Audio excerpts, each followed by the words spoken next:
Welcome to Femme Furious, a podcast where pop culture meets a feminine framing.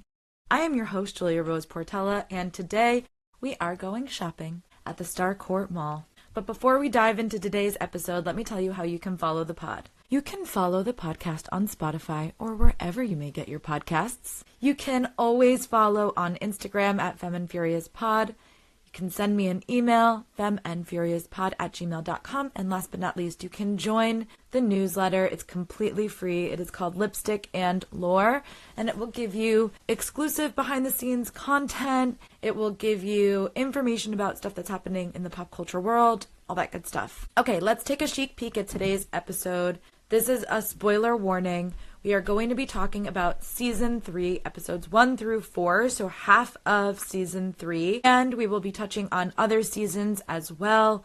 I'm assuming if you're here and you're listening to this, you've at least watched Season 1 and Season 2. If you haven't seen Season 3 in its entirety, okay, go get caught up because we might be talking about some stuff. So just be sensitive to your listening ears as we go forward and move through this episode. All right, let's jump into this week's Femme Frame, where we will dive into key feminist themes, herstory, cultural context, and more. I had a lot of different things that I wanted to explore this episode, and I ultimately ended up going with this one. It is the mid-1980s, the height of Reagan's family values era, and there are two teenage girls who are bonding over a heroine who literally comes from a matriarchal utopia. Wonder Woman, if you haven't guessed what we're talking about today already, has always been more than a comic, and especially to me, and I know for a lot of other women and girls too, but for me, my mom loves Wonder Woman, and so when I think of Wonder Woman, I think of my mom, and I have a really lovely relationship with my mom.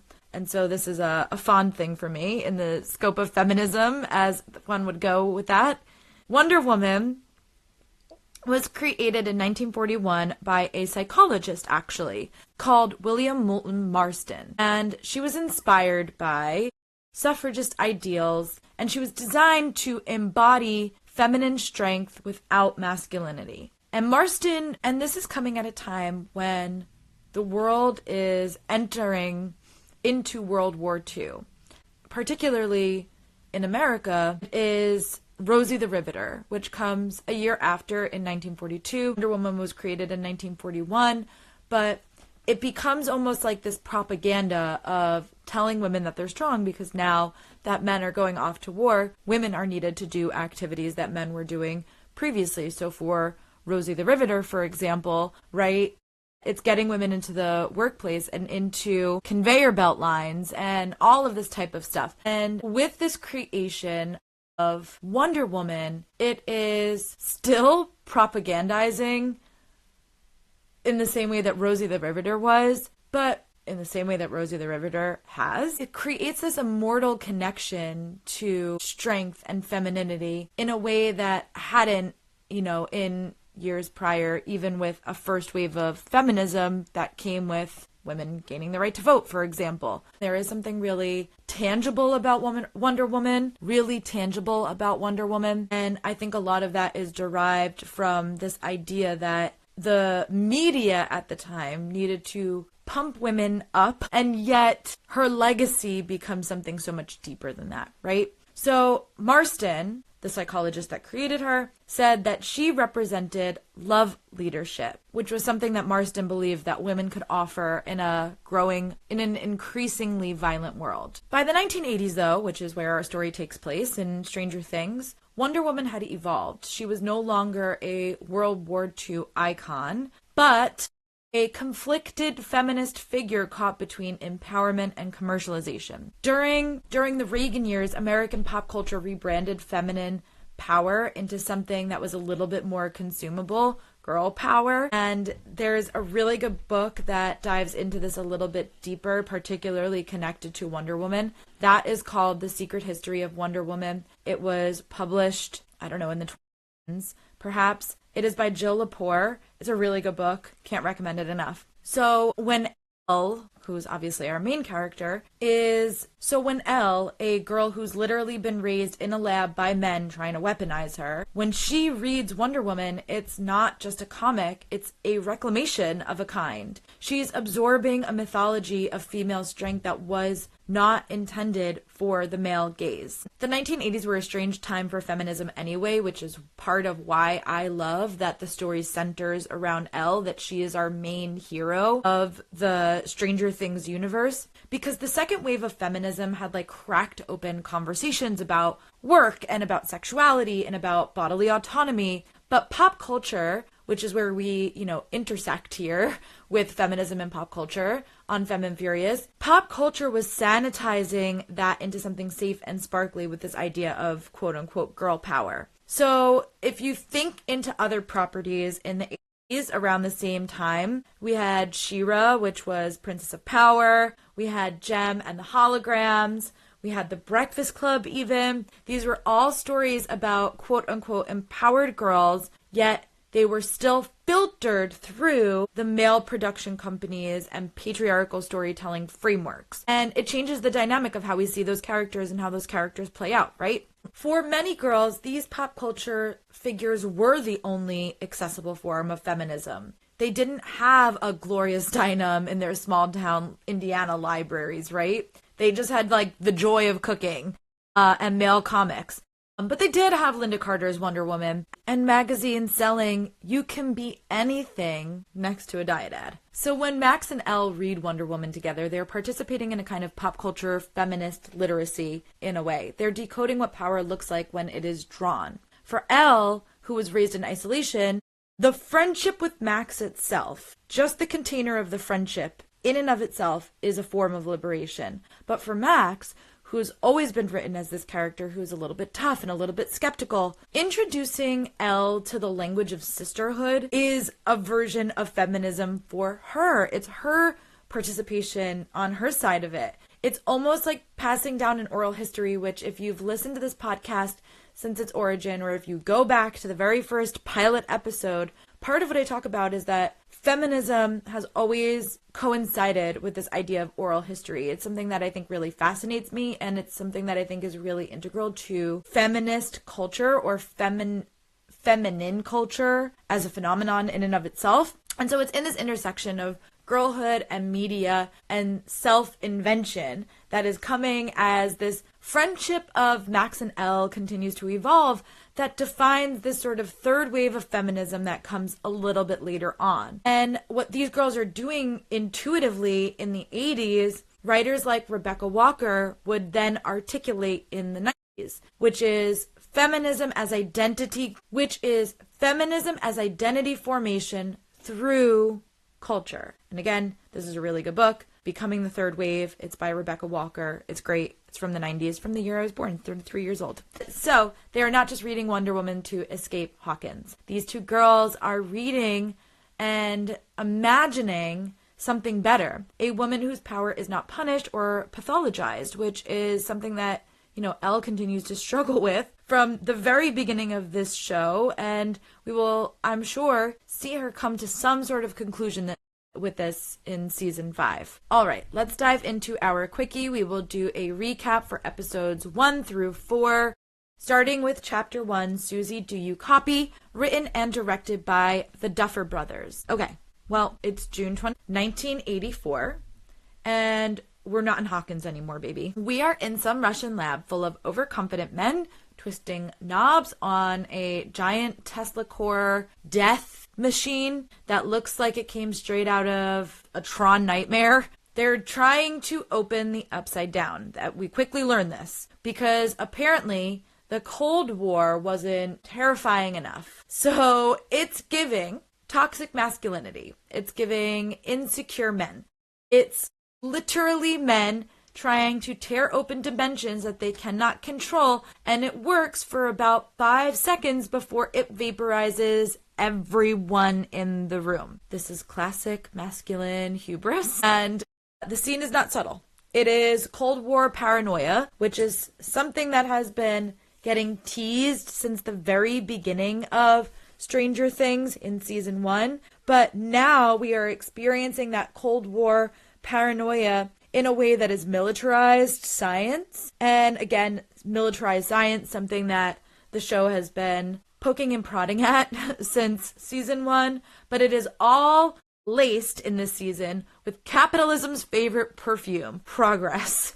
And Stranger Things has always flirted with this anxiety. Russia, the lab, the experiments, but here it's making a much more direct connection that America and the Soviets are the same machine, and they are just running different brands of fear. And because the Duffers are nothing if not poetic, the Starcourt Mall, which is our center stage for this season of television, the shiny mall, is literally built on top of this violence. Now, we don't know that yet. We think that we're in Russia. We're not in Russia at this point, but we will discover along the way that they're not happening in separate places or happening in the same place. Spoiler alert. Sorry. I gave you a blanket spoiler warning in the beginning, but I'll say it again now. The consumption is happening upstairs in the mall, and the carnage is happening downstairs in this fabricated Russian lab. It is the death of Hawkins, the death of small town America, and as per usual with a Stranger Things season, it is the birth of a hive mind. So we cut to then Elle and Mike making out like it is their job while Hopper sits on the couch in the next room looking like a man who regrets every decision that has ever led him to this moment. The 3-inch rule is iconic girl dad stuff, but it's not really about distance. It's about emotional containment, and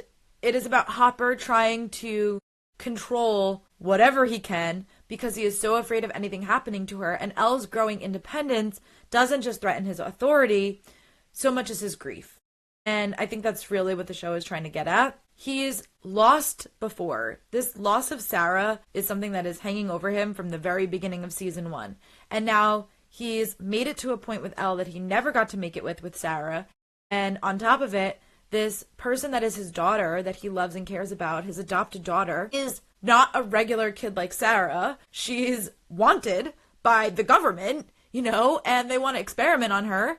And she's got these psionic powers. So there is something unique about this relationship of he's afraid for her in a way that he couldn't have been afraid for Sarah. It's just a different type of terrified, and he's terrified again of losing her. So the 3-inch rule is important here to understand that. And then we get the true main character of season 3, which is the Starcourt Mall itself. We finally get it in its full glory. We don't just hear about it. We get to see it in its pastel signs, neon lights, the Scoops Ahoy uniforms. It is capitalism's funhouse. The kids are sneaking into the movie theater through the ice cream shop, which I love. We see a shot of downtown Hawkins, which is a literal ghost town at this point.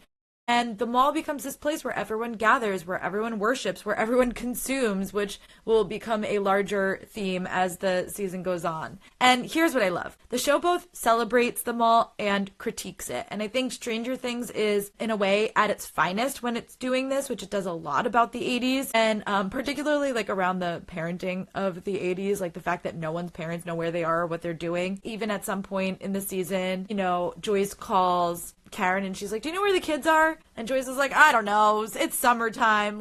They were here, there, and everywhere. She's like, I don't know. It's summer. So I think Stranger Things is at its best when the show is both celebrating the way that the culture was at that point and critiquing some of the stuff that comes up with it, particularly around the mall. It's warm.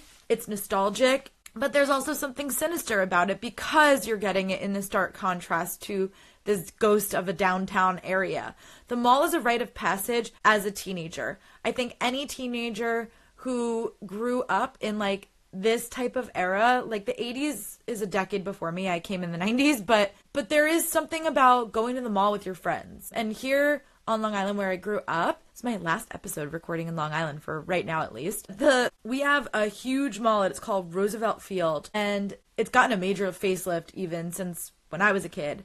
But it was a huge mall, and it was just so much fun. You would go with your friends, and you would shop, and you would try things on. You'd be silly, and you'd take pictures in the photo booth, and then you would go to the food court, and you would eat, and you would walk around and taste all of the samples, even though we would get the same things every time, and you would just have a great time. I don't know, going to the mall just feels like this rite of passage, and it feels appropriate for this age group that they are. but it's also a warning label. It's the first visual hive mind of the season. And what Stranger Things loves to do is give us a visual comp for whatever is happening in the Upside Down, right? So in season 2, it's quite literally the body horror that's happening within Will, but it's also the rotting plants that are just like spreading throughout town. It's like everyone's pumpkins and crops are all getting rotted and gross and, disgusting. So there is like a visual for what's happening usually, and I think the mall is the perfect visual backdrop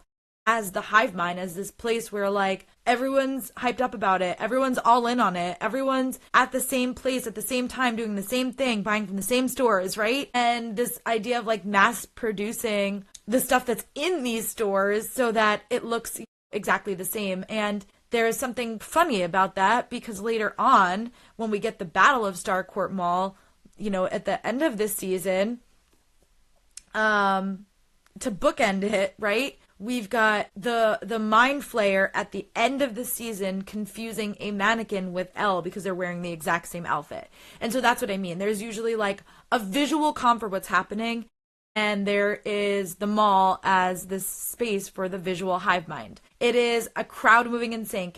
Now let's talk about Mrs. Wheeler, Karen at the pool. All of the moms are perched in formation. They've got their sunglasses on, they've got red lipstick, they've got their magazines, and Billy struts out like he is in a Calvin Klein ad, rightfully so, because he is quite hot. And the camera isn't objectifying Karen here, which is what I love. It is objectifying Billy. It is the female gaze in action. It is that Billy is the spectacle.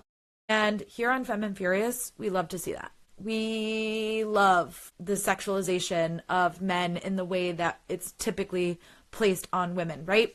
So underneath the thirst trap is something much softer and much, much sadder, which is Karen's would-be affair with Billy isn't really about him at all. It's about what she's lost. She is a product of the 80s script where women are divided into these categories of good girl or bad girl, either purity or power. And she picked the safe option. She picked purity, right? For Ted, because that's what you are quote unquote supposed to do. So the moms at the pools aren't supposed to be villains, I don't think, even though Billy is a teenager and this is kind of gross.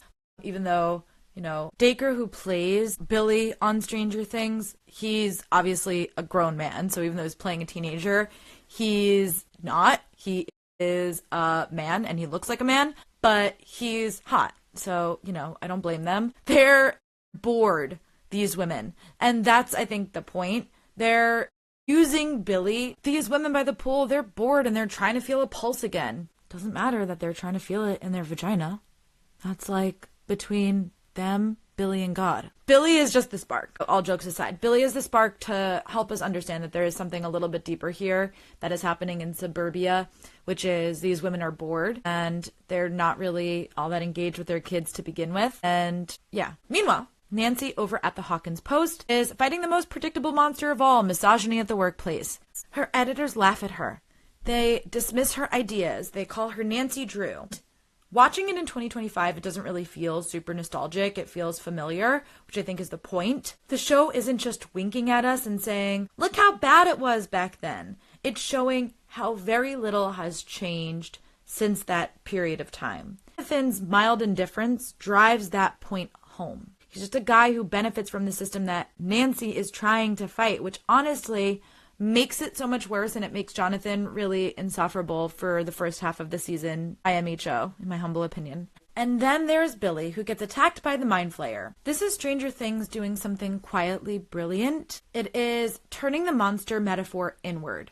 The Mind Flayer's hive mind structure mirrors the patriarchy itself. It always has since season 1. There is something that is connected to, like, there is a real life threat, aka Hawkins' lab or Dr. Brenner, or, in the case of season 2, it is Dr. Owens and his crew, even though Dr. Owens is a friend, not a foe, but, sort of bordering on that line while Will is being possessed. And now here it is in season 3. We are getting, this idea of Billy as the centralized villain for the host of the Mind Flayer. Excuse me. All right, we've got a co-host here, so we're changing the angle a little bit. Sorry. Speaking of co-hosts, someone that I wish I could co-host this podcast with, Dustin, who's back from camp with his new girlfriend, Susie, who may or may not exist. We don't really know. And a massive ham radio setup. When he accidentally picks up on a Russian transmission, it's both adorable and ominous, kind of all at once. By the end of the episode, rats are exploding. It is disgusting. This is by far one of the most disgusting seasons. There's something really disgusting about it in a way that is not goopy in the same way that season 1 and season 2 are goopy. I don't know. It's gross. Season 1 and season 2 are kind of like Slime Time Live, and season 3 is like unnecessary gore, because season 1 and season 2 aren't necessarily gory, but they are goopy. But season 3 is gory. Ew, it's gross. And season 4, by the time we get to season 4, people are just raw dogging the Upside Down. They're like, we don't fucking care anymore. None of the same nonsense that we get from season 1, season 2, and season 3. So the rats are exploding. Billy has been claimed by the Mind Flayer, and Hawkins is cracking under the weight of everything that it tries to repress. Grief, capitalism, fear, desire, all that good stuff. All right, let's get into our retro glow, which is our best 80s moment for this episode. And I think it is when Dustin tells his friends that he's named the radio that he's created Cerebro, which, if you're not a comics fan or an X-Men fan, Cerebro is the machine that helps Professor X sort of like refine his X-Men powers. So I love that this is just how these kids see the world. It's sort of how I feel about astrology. Like when someone goes into like ultra cleaning mode or like too organized or too detail oriented, I'm like, okay, you're Virgo showing. You know, it's just when something is so integrated into your personality, so integrated into the way you see the world, there's nothing to do but relate to the world to it. And so I love that they name this radio Cerebro and that it's connected to something nerdy and X-Men related, which I love. And then our Boombox Bliss, which is the best needle drop of the episode. And there are a lot for the beginning of the season, but my favorite is the scene where Mike is singing to Elle, and it's Can't Fight the Feeling by REO Speedwagon. Hopper kind of comes in and breaks up the makeout session, like slowly turns the radio down. So it's just a really great episode, part of the episode. All right, Chapter 2, The Mall Rats. Written and directed by the Duffer Brothers. We open exactly where we leave off, which is Billy being dragged into what looks like an interdimensional boiler room and immediately recognizing that he's in the Upside Down and he's having the worst bad day of his entire life. He is now face to face with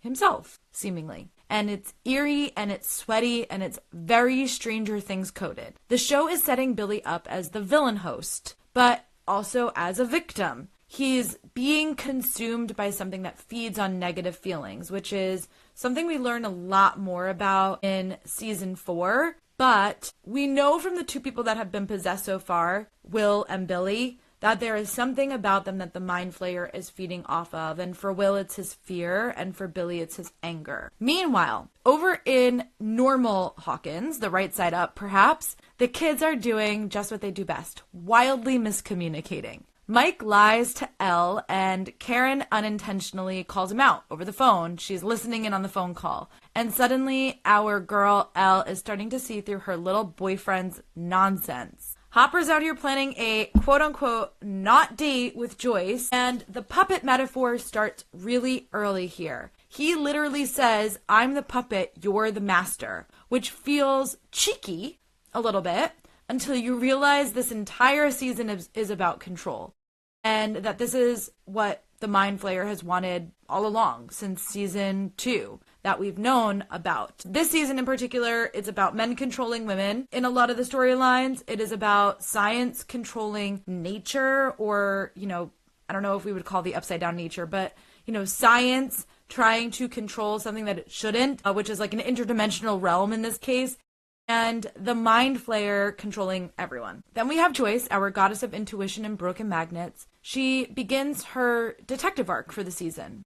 We love Detective Joyce. She's our favorite character. She's the only one so far that is noticing that something is off. Again. And what's really frustrating is that Hopper doesn't take her seriously. So Joyce literally does better investigative work in her living room than Hawkins PD does with state funding. So I really like it when Hopper kind of offers her a job at the end of this season, even though it doesn't necessarily come to fruition. But maybe in season 5, we will see if that's something that from season 3 gets kind of like skipped over in season 4 and then replayed out in season 5 now that they're all in Hawkins. Nancy, who's over at the Hawkins Post, is fighting feminism, is fighting the feminist fight in a newsroom full of discount Don Drapers. She weaponizes their squeamishness about menstruation to sneak off and do what she actually does best, which is discover the truth. And this is both hilarious and also very telling that she has to literally trick men into letting her be competent and do something. Then there's Dustin and Steve, our comfort duo. They reconnect, Robin joins in, and suddenly we now have a trio that feels like an alternate family unit. It's very tender, it's very funny, it's non-toxic in the space of like masculinity, where this relationship between Steve and Dustin exists, and very soft, very tender Steve. And while they're decoding these Russian transmission in an ice cream shop, they're also modeling a version of emotional intelligence that the adults just can't seem to grasp. Elle and Max, though, this is the beating heart of the episode. Their mall day is one of the few moments in Stranger Things that lets girlhood breathe. Elle has been raised in a lab, then with a man who is a tad overprotective, and her only friendships thus far have been with the 4 boys. But now she's learning about autonomy through her friendship with Max, and it's incredible. There is this beautiful tension, the mall as a capitalist temple and a site of self-discovery for Elle.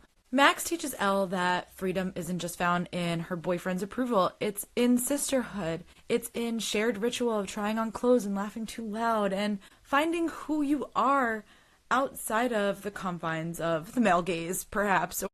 You know, it's not even the male gaze, but just like outside of the perception of like what these men want her to be, what Hopper wants her to be, what Mike wants her to be. And Max gives her a direct pathway to find out who she wants to be for herself. But speaking of the male gaze, Karen Wheeler nearly blows up her marriage for a pool boy.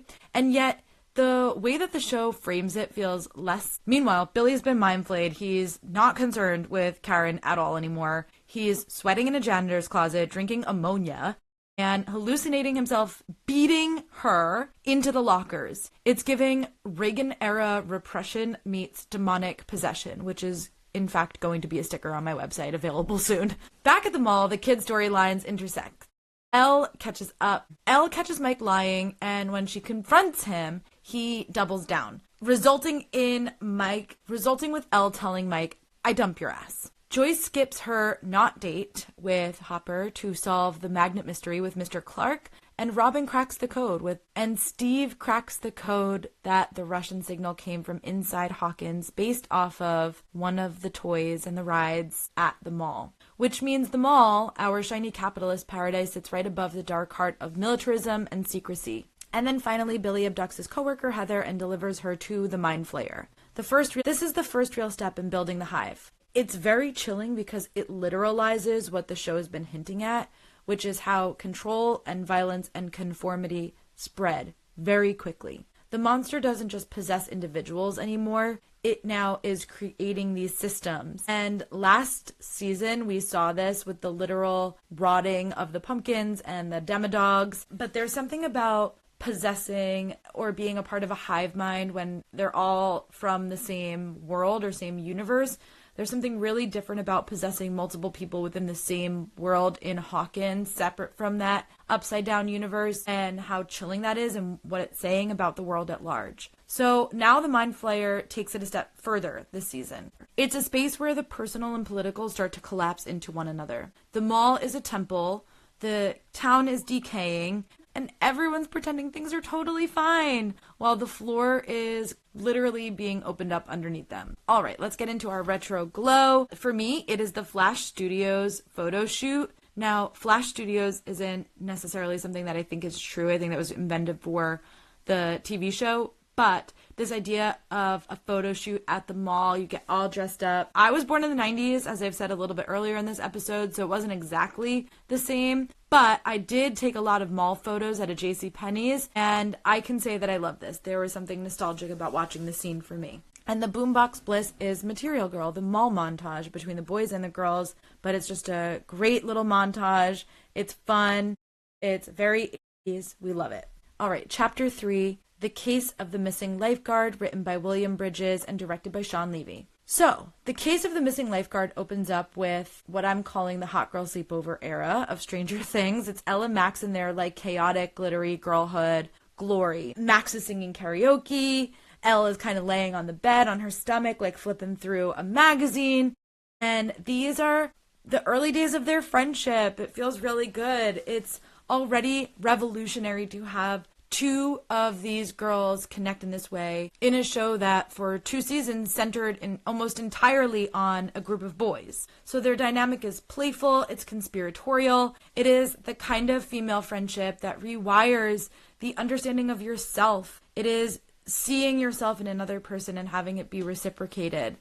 And Max is showing Elle how to have fun, how to be normal, how to pick out your own clothes and your own opinions and not orbit entirely around boys and your boyfriend. And this is really good for Elle. Elle isn't just learning about pop culture and makeup, she's learning about autonomy. And this friendship is coming at a time that feels very liberating, especially when there was a little bit of tension between them in season 2 based off of Elle's jealousy. So when they start quote unquote spying using Elle's powers to check in on the boys and see what they're talking about, it's hilarious. The girls are laughing about happy screams. They're having the kind of awkward conspiratorial conversations that teenage girls have. And it's comedic and it's endearingly cringy and I love it. And then, of course, the tone shifts because Elle stumbles across Billy, who is shirtless, he's sweating, he is possessed, and the fun snaps right out and turns right into fear. It is a perfect tone. It is a perfect tonal pivot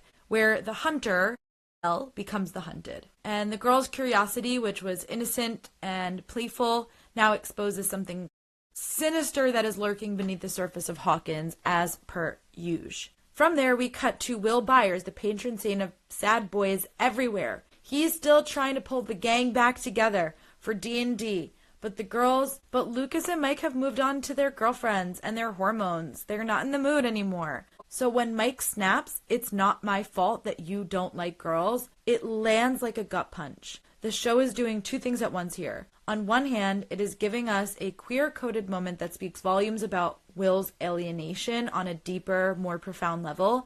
And 2, it is showing us how adolescence fractures childhood bonds. Mike, who surely is not thinking about Will's sexuality or Will being gay, understands, for reasons that he might not even know, that this cuts deeper when he says it. But Will isn't just being left behind, he's being made to feel wrong for not following this heteronormative script, even if that's not Mike's intention, even if it's not Mike's understanding of Will. And this drives Will to do one of the most devastating things, I think, across the entire season, which is when he destroys Castle Byers. I cried so hard. I had to pause. I was crying so hard. It is the kind of grief that comes over you, washes over you, when you realize that your childhood is gone and that nobody has told you how to mourn it. This place was his safe house, both in Hawkins and the Upside Down.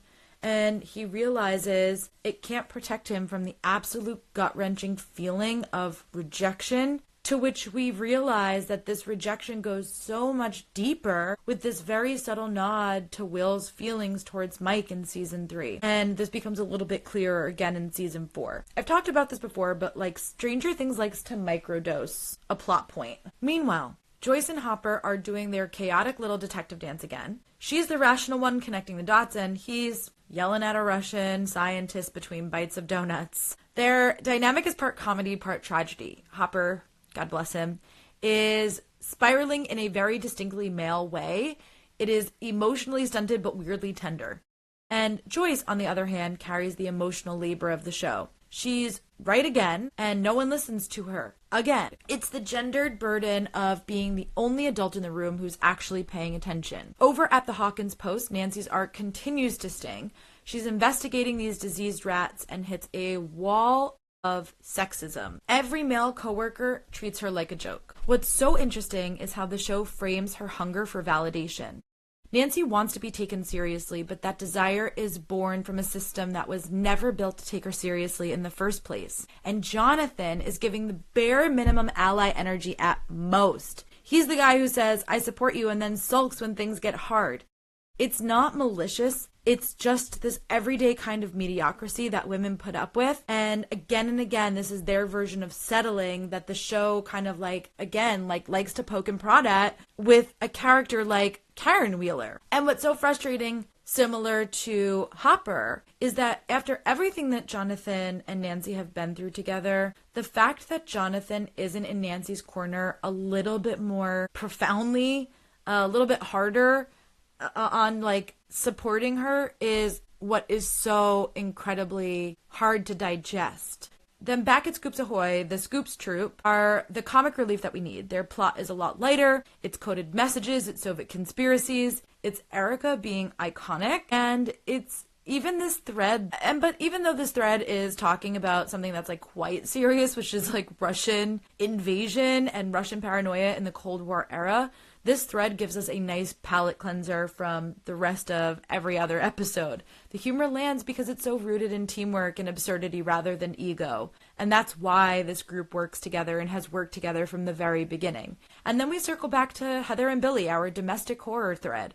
The imagery is a classic suburban nightmare. It is a perfect house with a picture-perfect family and a girl who is slowly losing her humanity, who has reached out to Elle in the Upside Down and has asked for her help, and sends Elle and Max on this mission to find what has happened to Heather. And it's evil hiding in plain sight. This is what the show likes to lean into.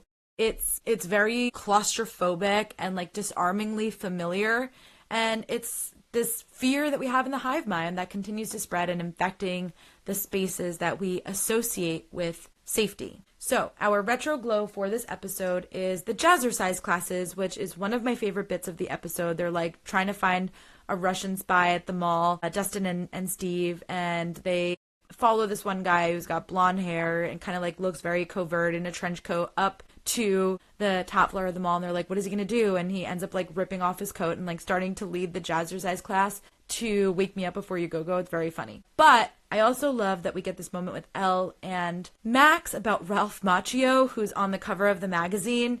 And I wasn't a Karate Kid myself, but I love that Max is he's a Karate Kid. Hi, yeah. Very, very funny. I wasn't a Karate Kid. That wasn't my jam, but I was an Outsiders kid, which was much more my jam. And when I saw both Patrick Swayze and Ralph Macchio in that movie, they did me in, both of them. So I understand what it's like to be starstruck by Ralph Macchio because he was a very handsome teenager. And then we have our Boombox Bliss, which this is one of the things in the season that I think stands out the most, which is American Pie, playing by Don McLean, which is a song at its core about the death of Buddy Holly, but in reflection of that death, it talks about the death of American culture, and the song kind of reflects on politics and culture and pop culture. It's a very long song, but it takes us sort of through the 60s. And this is what is playing as Billy and Heather knock her parents out. All right, Chapter 4, The Sauna Test. We open on Elle and Max reading Wonder Woman comics, which feels like the show quietly winking at us. It is a sweet meta moment where a superhero is reading about a superhero. In the 80s, this was how a lot of girls found their feminism, through fictional women who were allowed to take up space when the real world didn't offer them many of the same models. Meanwhile, the chaos continues elsewhere. Nancy and Jonathan call the cops after they go to check in on Mrs. Driscoll, and they find that she has lost it completely. This original rat lady who had the first kind of crazy rat that she trapped, that Nancy and Jonathan went to go investigate in episode 1, is officially unhinged. She is eating fertilizer. She's screaming, I have to go back, as she is wheeled away to the hospital. And then it cuts to Heather's parents, who are tied up in a basement while the Mind Flayer meat monster, as I like to call him, attacks them. And I gagged. Literally physically gagged when I watched this scene. It's gross. It's gory. It's we're upping the horror budget this season. We're making it gory and gross. It's disgusting. Lucas and Mike and Will are trying to reach Dustin and the girls. Dustin is a little incapacitated. He is in a Russian elevator sinking to the bottom of the Starcourt Mall. But the girls are able to show up, and this is all happening while Mind Flay Tom kind of like fires Nancy. So those kind of groups are starting to converge. Meanwhile, when Will explains what being possessed felt like, he kind of says, like, have you ever been on a roller coaster? And I just think it's very funny because everyone's like, yeah. And then it gets to Elle and she's like, no, because she's never been on a roller coaster before. So he kind of describes it like nice to her, gently to her. He's like, it feels like your stomach sinking, and it's such a good metaphor here for what is happening, the sense of like losing control of your own body when something scary is happening. And he theorizes that the Mind Flayer never left Hawkins, that part of it that was in him ended up staying behind after Elle closed the gate, and now it's searching and looking for a new host. Why it wouldn't just attempt to rehost itself to Will, I don't know. But alas, here we are. Hopper, with all of the subtlety of a sledgehammer, threatens the mayor with a cigar cutter. It's half noir, half like overcompensation a little bit, but it's quite funny, and I knew it was coming from the moment that he pulled that cigar cutter out earlier in the season, perhaps. So Hopper's doing his best tough guy routine while Joyce is off solving the actual problem, even though this is happening at the same time. But Joyce is the one that ends up discovering that all of the shady land that has been sold to the Starcourt Mall and all of the stuff that the Starcourt Mall is buying up is around Jordan Lake. So this is their partnership in a nutshell. She investigates, he intimidates, and together they make one almost functioning adult in this storyline. Nancy and Jonathan, their argument finally boils over, and it's one of the most grounded arguments I think I've ever seen a show do. It's not just about gender versus class, but about betrayal. So Jonathan's reluctance to support Nancy is such a letdown. After everything from his missing brother to the monsters to uncovering Barb's disappearance with Hawkins Labs, it's the fact that he still doesn't trust her instinct that stings. And Nancy calls him out on it, and rightfully so. She's not just fighting misogyny at the office, she's fighting it within her own relationship. And yet, his point about her not understanding his position because of class is also called for, and they both feel betrayed by each other. And it's really nuanced, and I appreciate this fight more than anything because it feels rooted in something very, very real. And then comes the scene with Karen Wheeler and Nancy, where Karen is quietly delivering one of the most feminist speeches of the show. And Nancy admits that she gets her fight from her mom. And Karen tells her to finish the story, to sell it to a bigger paper, and to never let the men make her doubt herself. And it's this almost like blink and you miss it kind of moment of generational solidarity, especially between Karen and Nancy, where Karen has sort of not listened or disbelieved her in the past. And this is like a really lovely moment of her giving her the permission to like finish what she's started and what she needs to clearly do. Then over at Scoops Ahoy, the gang has their own adventure. Dustin and Robin are trying to decode the Russian transmission. They recruit Erica officially, who negotiates for free ice cream for life. She's 10 years old, I believe, at this point.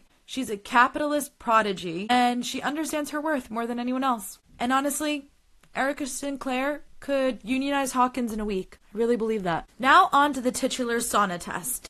The gang decides to test the theory that Billy is the new host. So they lure him into the pool sauna, and then Mike taunts him to provoke a reaction. And when Billy finally snaps, the mask cracks. And he tells Max, the shadow thing made me do it. And it's chilling because it's really good acting. He's really, really good in the scene. Meanwhile, at the same time, the hive mind is in full action, and Nancy, who is cosplaying as Miss Driscoll's granddaughter, who's miles away at the hospital, watches as they turn up the heat on the Mind Flayer and he starts to get activated and agitated. We see that Miss Driscoll starts screaming in sync with like what is happening in the sauna.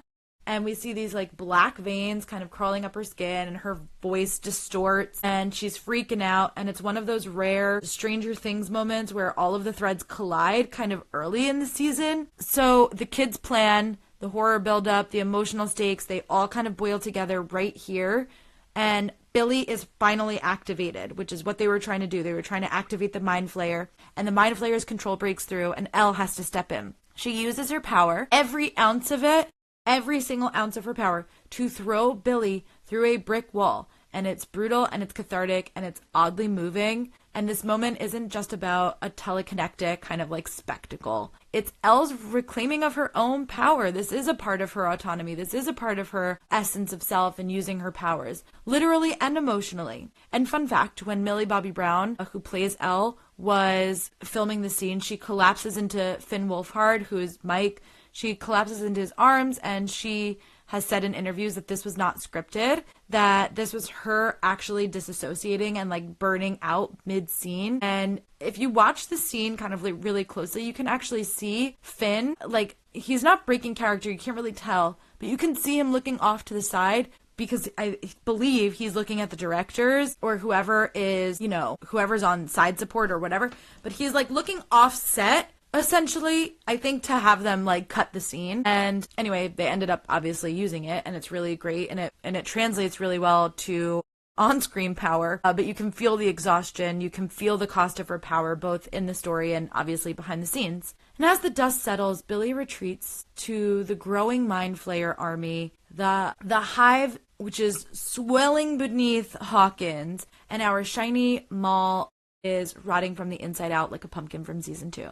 So, the retro glow is the radioactive green goop, which is, you know, pretty much an 80s standard. Doesn't matter. Substitute it for literally any 80s movie that's sci-fi. And then we have our boombox bliss, which is there's only one song that plays from the 80s in this episode, and it is We'll Meet Again by Vera Lynn, and it's chilling. It is sort of like as they go to look for Billy and he's not there, as they throw him kind of like through the wall, and then they go to like check and see if he's outside, and we don't see that, but we see Heather, mind-flayed Heather, sort of like fixing Billy up, and then it sort of starts to sing the song, and it's like a chorus of people singing We'll Meet Again, whatever, and it sort of zooms out, and we see how many people are in this basement that have been mind-flayed. Chilling. Okay, let's crack open the burn book, where we will look at the superlatives for this episode. The Bold and Bothered Award.